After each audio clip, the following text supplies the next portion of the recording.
Vamos a empezar a hablar de transporte a través de membranas biológicas, específicamente transporte a través de la membrana plasmática.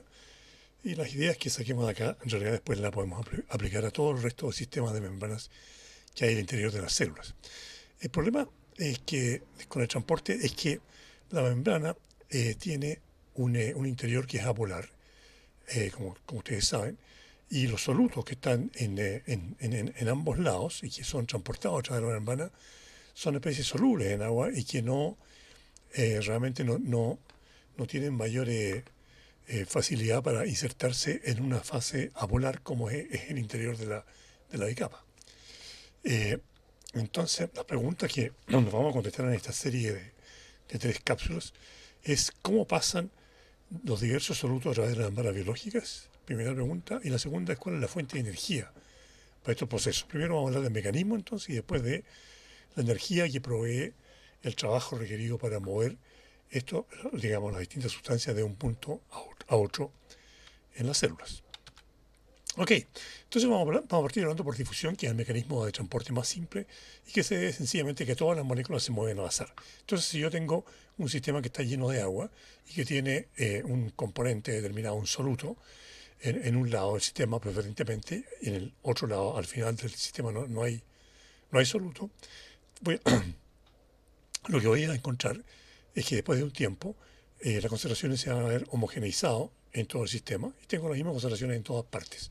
Entonces, lo que tengo inicialmente es, podría llamarlo un gradiente de concentración, en el sentido que parto con una elevada concentración en la dimensión X, este recorrido que va a ser de difusión, y termino con una concentración cero al otro lado inicialmente.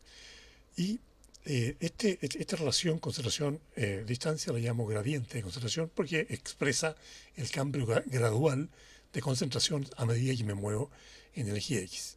A medida que pasa el tiempo, la concentración en este lado, a X0, digamos, se va a reducir y al X máximo va a aumentar. Entonces la pendiente del gradiente va a ser menor y con un tiempo más grande voy a tener una concentración mayor todavía al lado derecho y menor al izquierdo, y eventualmente voy a terminar en la situación final, en la cual el gradiente de concentración es cero. ¿Okay?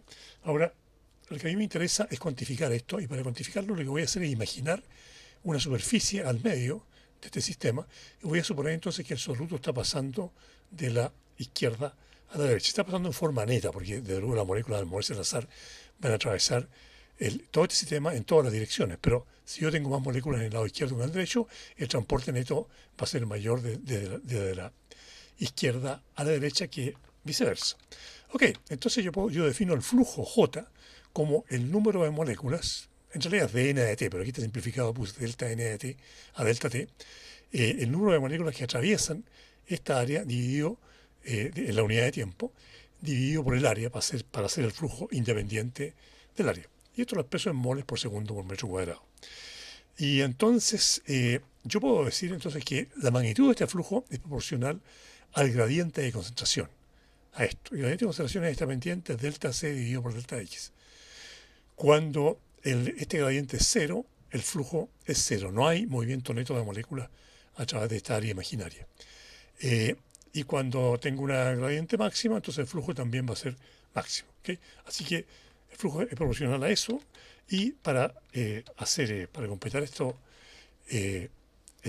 relación, yo puedo, entonces introduzco un coeficiente que llamo el coeficiente de difusión D. E introduzco también un signo menos. ¿Por qué el signo menos? Porque el flujo es el número de moles que atraviesa por unidad de tiempo, es una cantidad positiva, desde luego, pero este delta C es negativo, porque la concentración final, acá, desde luego, antes del equilibrio. Antes del equilibrio, siempre la concentración final, en este lado acá, es menor que la concentración inicial. Por lo tanto, esto es una cantidad negativa. Y entonces, como el flujo no puede ser negativo, introduzco ese signo menos ahí para tener la igualdad. Y esto se llama ley de Fick. ¿Okay? Y con esta expresión sirve para cuantificar todo el transporte por difusión.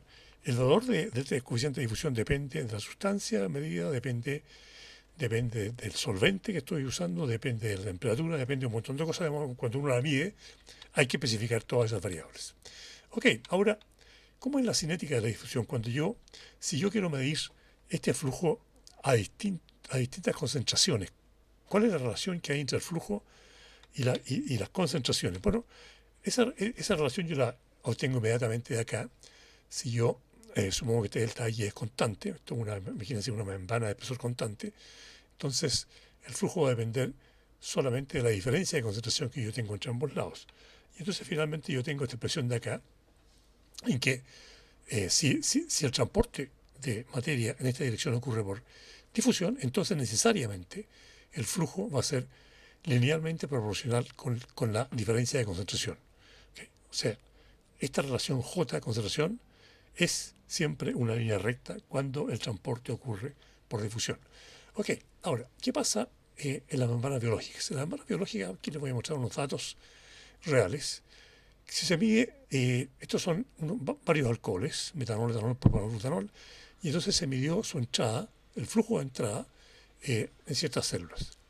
Y se encontraron digamos, estos valores de flujo a medida que cambiaba la concentración. Entonces, lo primero que notamos, perdón, es que a medida que subimos la concentración, el flujo aumenta y es en forma lineal. Lo que indica entonces que estos 4 alcoholes atraviesan la membrana por difusión.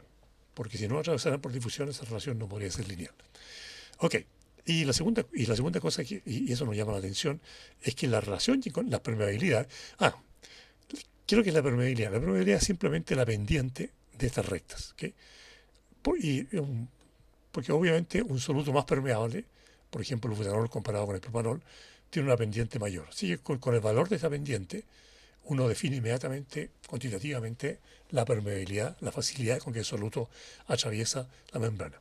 Entonces, esta permeabilidad que yo pongo acá son las pendientes de estas rectas.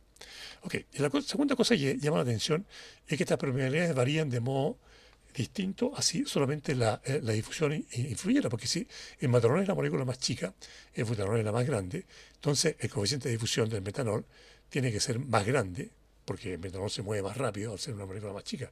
Por lo tanto, si lo único que definiera la difusión a través de la membrana fuera el coeficiente de difusión, el metanol debería ser el más permeable y el butanol debería ser el menos permeable, y eso no es lo que se observa. Entonces, entramos a experimentos muy antiguos que nos muestran lo siguiente.